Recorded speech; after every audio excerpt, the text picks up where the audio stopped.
Welcome to Crave for Goal, where your craving is for motivation and hunger.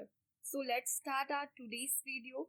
In this video, I am providing you notes of chapter 4 of Ancient History, book number 1.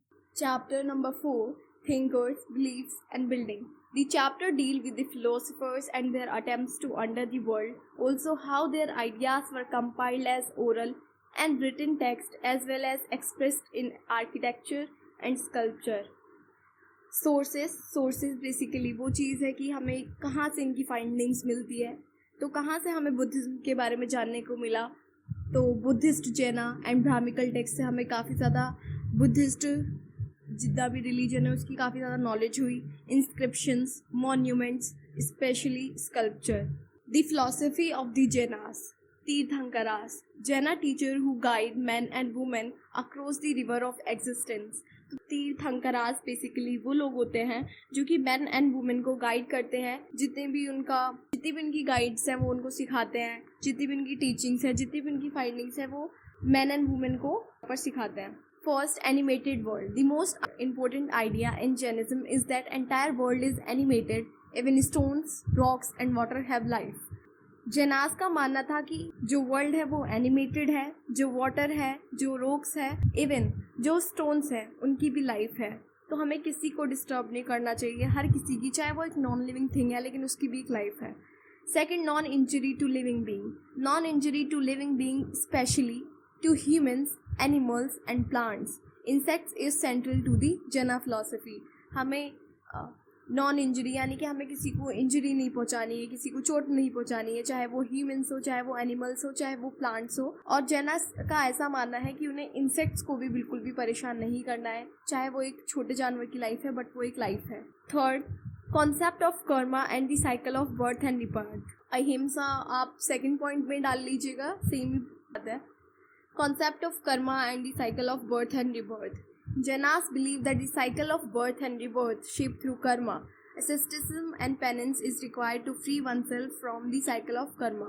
Monastic existence यानी कि saintly life जो कि जंगल में जाके रहते हैं.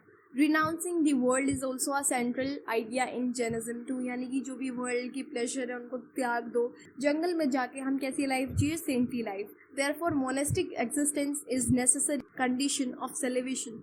अगर आप रिलीफ चाहते हैं, अगर आप परमात्मा से जुड़ना चाहते हैं तो आपको क्या करना पड़ेगा, एक मोनेस्टिक एग्जिस्टेंस यानी कि ये शहरी ज़िंदगी छोड़ के एक जंगल को अपना घर बनाना पड़ेगा. 5 वॉज जो कि जैना मॉन्क्स और नन्स लेते हैं. जैना is for man, nuns is for women. तो वो वॉज क्या है, टू एब्सटेन फ्रॉम किलिंग, किसी को मारेंगे नहीं. टू एब्सटेन फ्रॉम स्टीलिंग, चोरी नहीं करेंगे. सी, टू एब्सटेन फ्रॉम लाइंग, झूठ नहीं बोलना है. To observe celibacy. सेलिबेसी का यहाँ पर मतलब है किसी से शादी नहीं कर सकते. And third is to abstain from possessing property. अब भाई मटीरियलिस्टिक चीज़ों के पीछे नहीं भागना है. सेलिब्रेशन को इमेजिन करना है अपने दिमाग में, एक परमात्मा से जुड़ना है. ये मटीरियलिस्टिक चीज़ें, प्रॉपर्टी, हाउस, मनी, इन सब के पीछे नहीं दौड़ना है. Causes for the reasons of spread of Jainism. ये क्वेश्चन 5 मार्क्स में आता ही आता है, नहीं तो 3 मार्क्स में कभी भी पूछ लिया जाता है पेपर में कि कौन से ऐसे रीजंस थे जिनकी वजह से जो जैन था वो इतना ज़्यादा स्प्रेड हुआ. तो क्या था, wealth of literature in a variety of languages. अभी कम्युनिकेशन की बात है तो कम्युनिकेशन के लिए हमें लैंग्वेजेस आनी चाहिए. अब जो जैना स्कॉलर्स थे इन्होंने अपनी लिटरेचर यानी कि अपनी जो इनकी बुक थी जिसमें इन्होंने सारी टीचिंग्स और फाइंडिंग्स लिखी थी वो इन्होंने काफ़ी सारी लैंग्वेज में पब्लिश करी, प्राकृत, संस्कृत एंड तमिल. तो जैना scholars produce a wealth of literature in a variety of languages, Prakrit, Sanskrit and Tamil. तो ये क्या हुआ, काफ़ी ज़्यादा स्प्रेड हुआ. यानी कि जो तमिल के लोग थे वो भी इन टीचिंग्स को फॉलो कर पा रहे थे, जो संस्कृत जानते थे वो भी इन्हें फॉलो कर पा रहे थे, और जो प्राकृत जानते थे वो भी इनको फॉलो कर सकते थे. B, preserved manuscripts. Manuscripts of Jaina text for carefully preserve in libraries attach to temples. अब इनके जो टेम्पल्स बने हुए थे उन्हीं में इन्होंने छोटी छोटी लाइब्रेरीज बनवा रखी थी. इन्हीं लाइब्रेरीज में हमारी जैना टेक्स्ट रखी हुई थी. तो सपोज़ अगर कोई विजिटर आता है मंदिर में वर्शिप करने के लिए, वो इन लाइब्रेरीज में जाकर जैना टीचिंग्स को पढ़ सकता था. तो इससे क्या हुई, हमारी जो जैना टीचिंग हुई वो काफ़ी ज़्यादा स्प्रेड होने लगी. Third, stone sculpture associated with religious tradition produced by devotees of जैना तीर्थंकरास। अब इन्होंने स्टोन के स्कल्पचर बनवाना शुरू कर दिया। काफ़ी ज़्यादा इससे जो लोगों की थिंकिंग थी वो डेवलप हुई और जो काफ़ी ज़्यादा लोग इस पर विश्वास करने लगे जैनिज़्म की टीचिंग्स पर। तो इस तरह से जो है हमारा जैनिज़्म फैलता गया। Teachings of the Buddha. अब हम बुद्धिज़्म के बारे में जानेंगे, बुद्धिज़्म की टीचिंग्स जानेंगे। Buddha teaching have been reconstructed from the stories found mainly in Sutta Pitaka.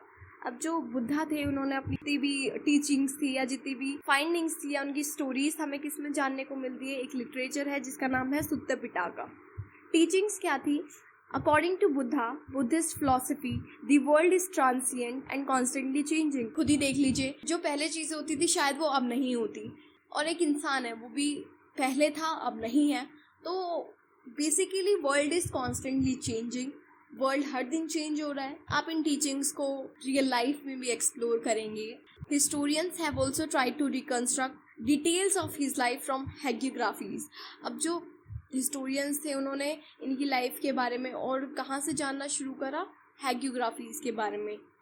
और उनका मानना था सोरो दुखा इज इंट्रांसिक टू ह्यूमन एग्जिस्टेंस, यानी कि ऐसा नहीं है जो बहुत ज़्यादा रिच है, जो बहुत ज़्यादा वेल्दी है उसके पास दुख नहीं है। दुख सबकी ज़िंदगी में है। अगर कोई बहुत ज़्यादा वेल्दी इंसान है तो भी वो भी दुख झेल रहा है, अगर कोई बहुत ज़्यादा रिच पर्सन है तो दुख उसकी ज़िंदगी में इज़ इंट्रांसिक, यानी कि उसको मिटाया नहीं जा सकता। वो हर किसी की ज़िंदगी में के लिए बनाया गया है और वो हर किसी की ज़िंदगी में जस्ट दैट कि आप उसको कैसे देखते हो। 4. Buddha emphasized individual agency and suggested that the path of moderation between severe penance and self-indulgence to rise above these troubles. Buddha regarded this world as the creation of humans rather than of divine. बल्कि बुद्धा का ये भी मानना था कि ये जो creation है वर्ल्ड की, ये किसी डिवाइन ने, किसी भगवान ने आके नहीं की है। ये किसी क्रिएशन है, ये क्रिएशन है ह्यूमंस की। हम ह्यूमंस ने ये जो वर्ल्ड है ये बनाया है। अगर आप देखें तो रिलीजन्स और स्टेट्स और कंट्रीज़ और प्राइम मिनिस्टर और ये सब किसने बनाया? ये सब इंसान ने बनाया है। चाहे वो राजा ले लीजिए, राजा होते थे पहले ज़माने में, तो ये किसकी थिंकिंग है? ये इंसान की थिंकिंग है और ह्यूमंस ने अपना वर्ल्ड अपने हिसाब से डेवलप किया है। तो इसमें Buddha regarded this social world as the creation of humans rather than of divine origin. Buddha का ऐसा मानना था कि किसी भगवान या किसी सुप्रीम लीडर ने नहीं बनाया है, जबकि ये वर्ल्ड किसकी क्रिएशन है? ह्यूमंस की। He also advised kings and गहापतीज to be humane and ethical. Buddha गहापतीज और किंग्स को ये भी एडवाइस करते थे कि तुम्हें हमेशा ह्यूमेन रहना है, हमेशा एथिकल रहना है। In all, Buddha emphasize individual agency and righteous action as the means to skip from the cycle of rebirth and attain self-realization and nibbana. Followers of Buddha. अब बुद्धा के काफ़ी ज़्यादा फॉलोवर्स भी थे। जो फॉलोवर्स थे, जो बुद्धा को फॉलो करते थे, जो उनकी टीचिंग्स के लिए जाया करते थे, उनको बोला जाता था संघा। संघा उनकी ग्रुप का नाम दिया गया है। अ बॉडी ऑफ डिसाइपल्स, यहाँ पे संघा की पूरी डेफिनेशन भी है। A body of disciples of Buddha and an organisation of monks who became teachers of Dhamma. तो धम्मा इनका एक प्रिंसिपल था, एक टीचिंग थी जिस पे लोग चलते थे। B, these monks live possessing only the essential request.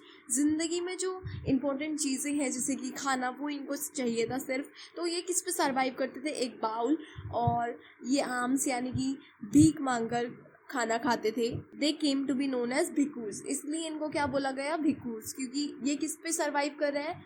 सिर्फ असेंशियल रिक्वेस्ट। इनको ये नहीं है कि इनको एक बढ़िया खाना मिल जाए, इनको ये सिर्फ इनको पेट भरने के लिए कुछ मिल जाए, और वो भी कहाँ से कोई दान कर दे तो इनको मिल जाए। और इनको क्या बोला गया? Bhikkhus. Initially only men were allowed into the sangha but later also women came to be admitted. अब पहले क्या था? बुद्धा की टीचिंग्स कौन अटेंड कर सकता था या उनकी लेक्चर्स कौन अटेंड कर सकता था? Only man, but later women थी। अब जो फर्स्ट वुमेन थी जिन्होंने इनको बनाया था ऐसा करने के लिए, वो नाम आएगा और वो मैं प्रोवाइड कर दूंगी या मैं कमेंट सेक्शन में पिन कर दूंगी। D, the Buddhas followers came from many social groups, they included. तो बुद्धा के फॉलोवर्स थे काफ़ी सारे।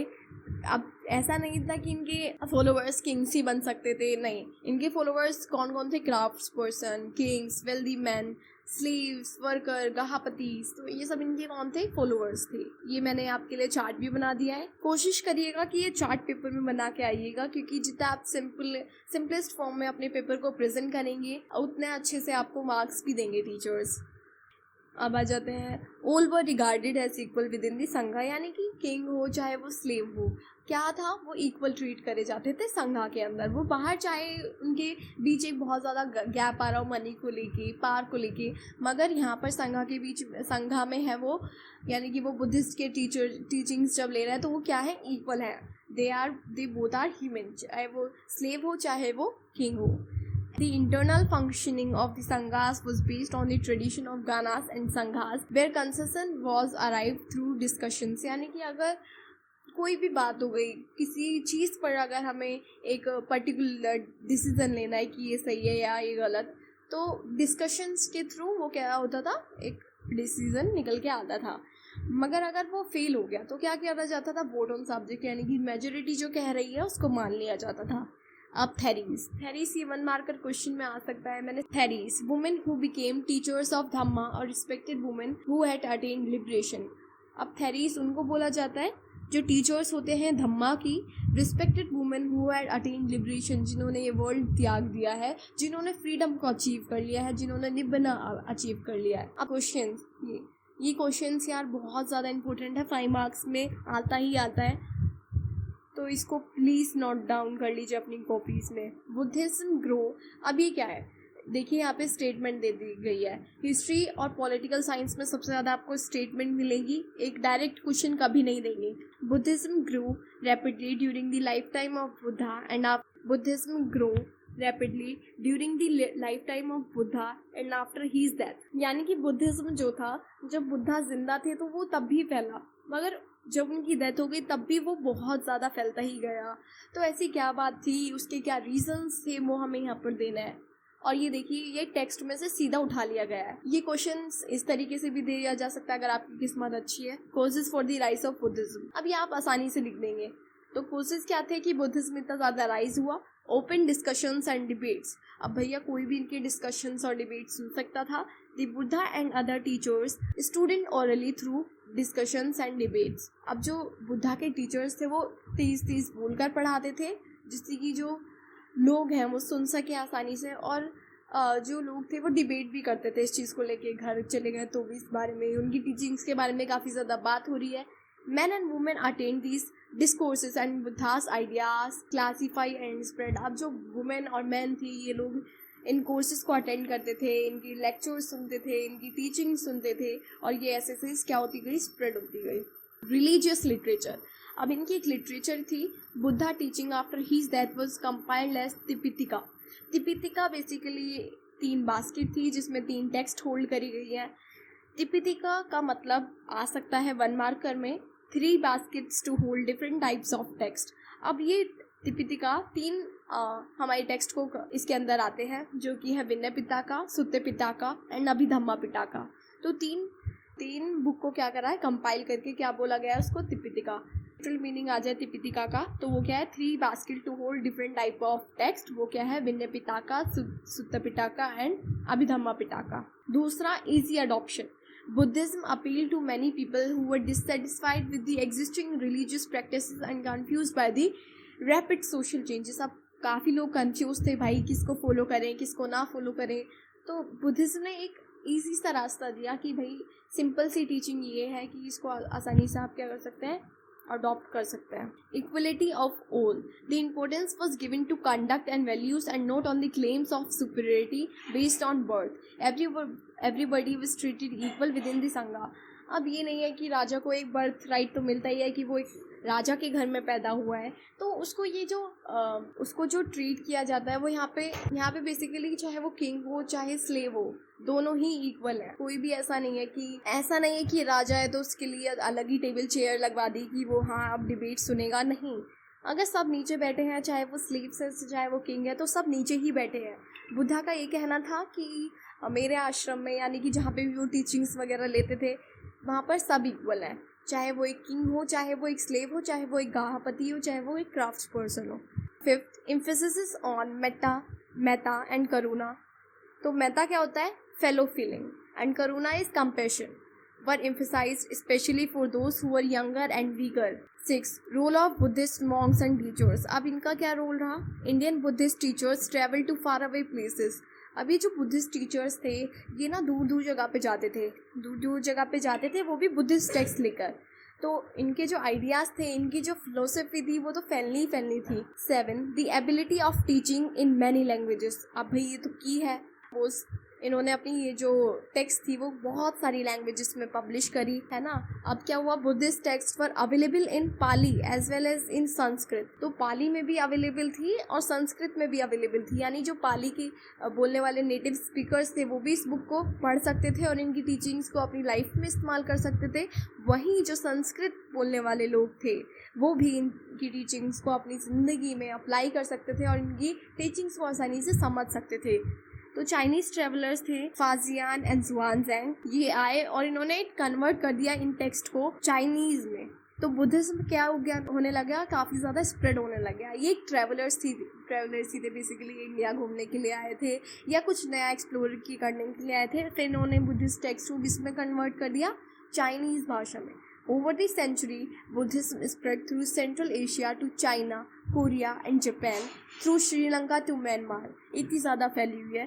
थाईलैंड एंड इंडोनेशिया में भी काफ़ी ज़्यादा बुद्धिज़्म को लोग काफ़ी ज़्यादा मानते हैं, इनकी टीचिंग्स को काफ़ी ज़्यादा प्रमोट करते हैं और इनकी फ़िलासफ़ी वहाँ पर काफ़ी ज़्यादा फेमस है। तो स्तूपा का स्ट्रक्चर क्या था, अंडा, ऊपर क्या होगा, अंडा। The stupa originated as semi circular round of earth called अंडा।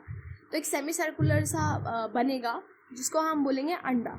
सेकंड है हार्मिका, above the end was the हार्मिका, a balcony like structure that represented the abode of gods। अब ऊपर क्या आएगा, हार्मिका।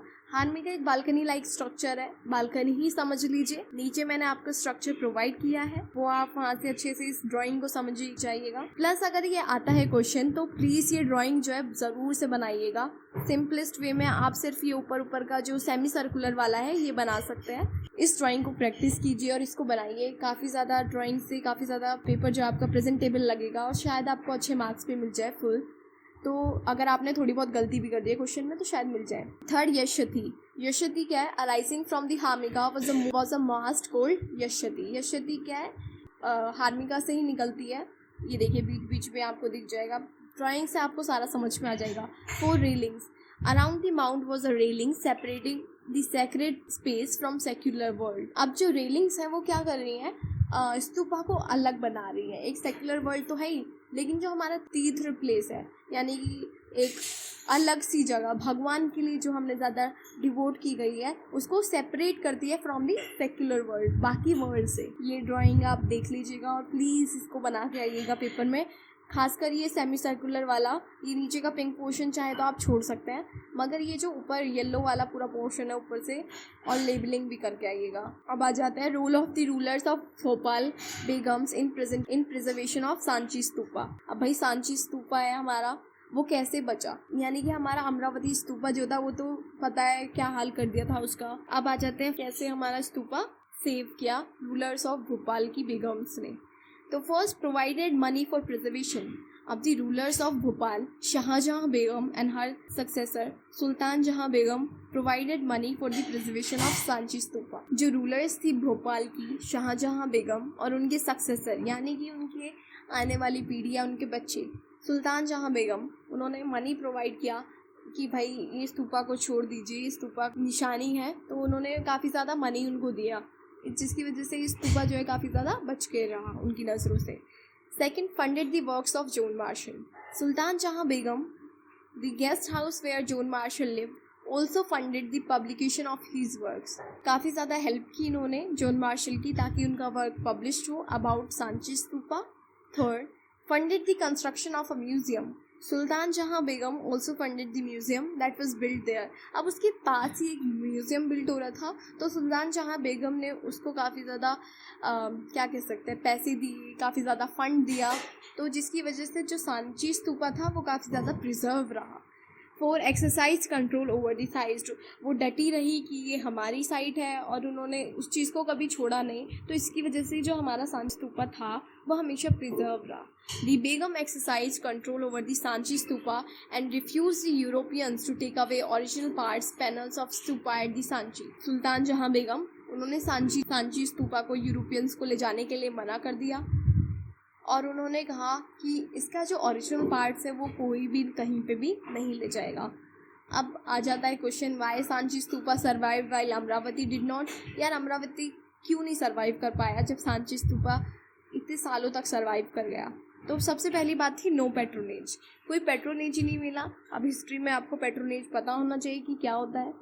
जैसे कि अगर हम कोई भी शिव का मंदिर बनवाते थे या किसी भी भगवान, किसी भी रिलीजियस का कोई भी मॉस्क या फिर कोई भी टेम्पल बनवाते थे, तो कुछ पैट्रोनेज जो कि किंग की तरफ से आता था, कुछ पैसा, कुछ दान, कुछ भेंट जो कि किंग प्रोवाइड करता था, जो कि हेल्प करता था ओवरऑल उसके कंस्ट्रक्शन में। तो नो पैट्रोनेज। अब जो रूलर्स थे भोपाल के, उन्होंने सांची स्तूपा को तो बहुत सारा पैट्रोनेज प्रोवाइड किया, मगर अमरावती के लिए किसी ने कोई पैट्रोनेज दिया ही नहीं, तो जिसकी वजह से वो भी एक रीज़न बन गया कि वो सर्वाइव नहीं कर पाया। Second, continued removal of monumental parts. अब जो several sculpture panel were for taken away by Walter Elliot. अब वॉल्टर एलियट जो थे वो काफ़ी ज़्यादा इसके जो ओरिजिनल पार्ट्स थे, काफ़ी ज़्यादा स्टोन्स वगैरह जो इसमें लगे हुए थे वो ले गए थे। By the 1850s, such as the Asiatic Society of Bengal, Indian office in Madras and some went to London. तो यार कुछ इसके पार्ट्स लंदन चले गए, कुछ एशियाटिक सोसाइटी ऑफ बंगाल में चले गए और कुछ वॉल्टर एलियट ने ले लिए। वन मार्कर में काफ़ी ज़्यादा इंपॉर्टेंट है, जो इसके पार्ट थे वो कौन ले गया था, तो वॉल्टर एलियट नाम आपको लिखना पड़ेगा। Whereas Europeans were allowed to take plaster cast copies of this sculpture and not the original one. हमारा जो सांची स्तूपा था उसके साथ क्या हुआ, यूरोपियंस को अलाउड नहीं किया गया कि वो सारे जितने भी इसके ओरिजिनल पार्ट हैं उनको ले जा सकें। सिर्फ वो प्लास्टर कास्ट कॉपीज़ यानी कि एक फिर कॉपीज़ उनकी बनवा कर ले जा सकते थे, दैट वाज अलाउड, मगर जो ओरिजिनल पार्ट्स थे वो बिल्कुल भी इनको ले जाने अलाउड नहीं थे। Third, destruction by the locals. अब क्या हुआ, ये लोकल्स ने काफ़ी ज़्यादा डिस्ट्रॉय किया इस चीज़ को। क्यों? क्योंकि गवर्नमेंट के इतने ज़्यादा स्ट्रिक्ट एक्शंस नहीं लिए इसके खिलाफ, तो जो लोग थे वो कभी कुछ छुटा कर ले जाते थे, कभी कुछ, जिसकी वजह से जो अमरावती था वो पूरा डिस्ट्रॉय हो गया। In the case of Amaravati it was ruined by the people. A local raja destroyed it to find treasure and even raja जो था उसने ही इसको ख़राब कर दिया। उसको ये स्टोन्स काफ़ी ज़्यादा पसंद आए तो उसने उठा के ले गया वो। Whereas the Sanchi stupa was maintained by the locals as well as the rulers। अब जो सांची स्तूपा का केस अगर हम देखें तो उसमें लोकल लोग जो थे उन्होंने भी काफ़ी ज़्यादा उसको संभाल कर रखा, मेंटेन करके रखा, एंड जो रूलर्स थे उन्होंने भी इस चीज़ पे काफ़ी ज़्यादा ध्यान दिया। 4, लैक ऑफ गवर्नमेंट मेजर्स और कंट्रोल। अब भाई गवर्नमेंट ध्यान नहीं देगी तो कोई भी उसके पीसेस कहीं पे भी ले जाएगा। There was no control over the remains of Amaravati. यार कोई भी कहीं पे भी उसके पार्ट्स ले जा रहा है लेकिन किसी को कोई फ़र्क ही नहीं पड़ता था, क्योंकि गवर्नमेंट ने कोई एक्शंस ही नहीं रखे थे उनके खिलाफ। Whereas the rulers of Bhopal, अगर हम बात करें भोपाल की, तो उन्होंने क्या कर रखा था, exercise authority control over the Sanchi stupa to preserve it. और उन्होंने क्या किया यार, कंट्रोल जमा के रखा हुआ था कि कैसे ले जाएंगे, ऐसे कैसे पनिशमेंट देंगे अगर कोई उसका कोई भी पार्ट ले जाएगा। तो ऐसा होना चाहिए था, जो कि गवर्नमेंट ने बिल्कुल मेजर्स नहीं लिए। 5, unresponsive authorities. The reports of Colin Mackenzie regarding the stupa at Amravati were never published. उन्होंने कुछ लिखा था, कुछ पब्लिकेशंस की थी, मगर वो कभी पब्लिश हुई नहीं। H.H. Cole, an archaeologist, appeal for in situ preservation of mound at Amravati. अभी जो H.H. Cole थे, इनको बड़ी परवाह थी कि ये जो अमरावती है इसको भी बचाया जाए। 1 मार्कर में पक्के से आ सकता है, प्लीज़ इसको कॉपी में नोट्स पढ़ते पढ़ते एक बार लिख लीजिए, आपको याद हो जाएगा। H.H. Cole, an archaeologist, उन्होंने बोला इन सीटू मतलब इमीडिएट एक्शन लो इस चीज़ पर। इन सीटू का भी मतलब कई बार पेपर में पूछा जाता है, प्लीज़ राइट डाउन। तो इन सीटू का मतलब है इन दी ओरिजिनल प्लेस, ठीक है। इन सीटू का मतलब है in the original place, but the authorities were unresponsive whereas works on Sanchi stupa were publish. अब यार सांची स्तूपा का वर्क तो पब्लिश हो गया, बट जो अमरावती था उसका वर्क अभी पब्लिश ही नहीं हुआ। छठा इसका जो रीज़न था वो था time of discovery. Amravati was discovered before Sanchi. अब जो अमरावती था वो पहले ही डिस्कवर्ड हो गया था सांची स्तूपा से। At that time of cultural importance इतनी ज़्यादा लोगों में समझ नहीं थी, इतनी ज़्यादा जो कल्चरल इम्पोर्टेंस नहीं थी कि हमारा है, हिस्ट्री को हमें अपनी संभाल के रखना है। Reservation was not considered important, क्योंकि लोगों को ऐसा लगता ही नहीं था कि ये कुछ ज़रूरी चीज़ है। उनको बस मानना था कि ये एक स्ट्रक्चर है, अगर इसको रहा तो रहा, नहीं रहा तो कोई दिक्कत ही नहीं है। तो उनकी थिंकिंग इतनी डेवलप नहीं हुई। सातवां जो फैक्टर है वो है the Sanchi stupa survives perhaps due to wise decisions. अब उसके लिए अच्छे डिसीजंस लिए गए। Good luck in escaping from the eyes of railway contractors, builders and those looking to carry finds to Europe. अब उसकी किस्मत अच्छी थी कि वो बच गए। ये भी काफ़ी ज़्यादा रीजंस है। अब दी अर्ली टेम्पल्स, तो अर्ली टेम्पल्स कैसे हुआ करते थे, उनके फीचर्स क्या थे, ये हम पढ़ेंगे। ए, गर्भगृह। The early temples was a small room. अब जो अर्ली टेम्पल्स थे वो इतने सुंदर या बड़े बड़े स्ट्रक्चर्स नहीं होते थे। पहले क्या होता था, एक स्मॉल रूम होता था, छोटा सा रूम होता था, उसको बोला जाता था गर्भगृह। Single doorway. अब यहाँ पर एक ही रूम था। अगर आप अब मंदिर में जाएंगे तो आपको दिखेगा एक एंटरिंग गेट अलग है, एक एग्जिटिंग गेट अलग है, भगवान को जहाँ से वर्शिपिंग करनी है वो गेट अलग है। लेकिन पहले क्या था, single doorway. There was a single door for the worshipper to enter and offer worship to the image. एक ही गेट से वो आएगा, भगवान को प्रार्थना करेगा, जो भी उसकी विशेष है वो बताएगा और उसी गेट से वो निकल जाएगा।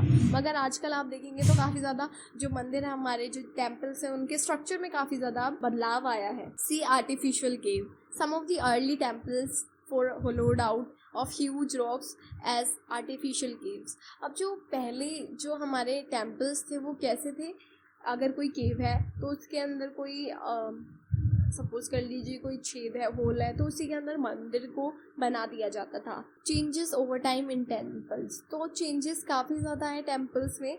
ये पूछा जा सकता है 3 मार्क में कि पहले कैसे हमारे टेम्पल्स हुआ करते थे, अब उनकी स्ट्रक्चर में क्या क्या चेंज आया है। तो shikhara atoll structure over the central shrine. ये यहाँ पे मैंने ये देखिए जहाँ पे झंडा लगा हुआ है, this is called shikhara. Was build sculpture. Temples walls were decorated. जो स्कल्पचर यानी कि जो टेम्पल्स थे वो कैसे डेकोरेट करे, काफ़ी ज़्यादा अगर आप देखेंगे आजकल काफ़ी ज़्यादा डिज़ाइंस होते हैं टेम्पल्स में, बहुत सुंदर बनावट होती है। तो ये सब क्या हुआ, टाइम के साथ डेवलप होता गया। असेंबली हॉल्स, ह्यूज वॉल्स, ये सब काफ़ी ज़्यादा हमें देखने को मिले। Later temples became far more elaborate with 4 FOR है, 4 मत लिखिएगा। तो with assembly halls, huge walls and gateways, an arrangement for supplying water. अब अगर आपको देखेंगे तो आपको टैप्स मिलेंगी, काफ़ी ज़्यादा बहुत सुंदर बना दिए गए आप टेम्पल्स को। अब यार आ जाओ, अब हमारा क्या है, हिनयाना बुद्धिज्म एंड महायाना बुद्धिज्म। ये दोनों ही बुद्धिज्म की टीचिंग्स को दर्शाते हैं, मगर दोनों ही बहुत अलग इनके डिवोटीज हैं। तो ये कैसे डिवोटीज हैं, समझिए। They seek celebration of all through grace and the help of Buddha and bodhisattvas. अब ये जो है सेलिब्रेशन कैसे अपनाएंगे या सेलिब्रेशन को कैसे प्राप्त करेंगे, कैसे, with the grace and the help of Buddha की हेल्प लेंगे। बोधिसत्वास यानी कि जो बुद्धा के डिसाइपल्स हैं उनकी help. They believe in idol worship, यानी कि ये इनका ऐसा मानना होता है कि आइडियल वर्शिप करनी चाहिए। टीचिंग्स बिल्कुल सेम थी बुद्धा की, मगर ये कैसे डिवीजन हुआ पता नहीं, मगर ये दोनों ही अलग अलग चीज़ों को फॉलो करते हैं। They believe in idol worship, ये मूर्तियों को पूजना जानते हैं। Also known as great vehicle. इनका ऐसा मानना है कि अगर हम पूजा करेंगे तो वो मूर्तियों की करेंगे। तो ये कैसे मानते हैं, आइडियल वर्शिप। अब आपका एक चैप्टर आएगा, सेकंड बुक में आएगा, फर्स्ट चैप्टर हो गया था हमारा, क्योंकि फर्स्ट चैप्टर कट गया था, वो फर्स्ट चैप्टर हो गया था भक्ति सूफी एंड मूवमेंट्स ऐसे कुछ करके। तो उसमें आपको पता चलेगा कि कुछ लोग मूर्तियों की पूजा करते हैं, बट कुछ लोगों का वहीं पे मानना है कि जो भगवान है वो एक मूर्ति की फॉर्म में कभी एग्जिस्ट नहीं करते। तो वहाँ पे आपको डिफरेंट आइडियोलॉजीज, डिफरेंट बिलीव्स जानने को मिलेंगे। Also known as great vehicle, इनको क्या बोला गया, ग्रेटर व्हीकल। और Hinayana Buddhism is followers believe in original teachings of Buddha. ये बिल्कुल ओरिजिनल टीचिंग्स में भी बिलीव करते थे।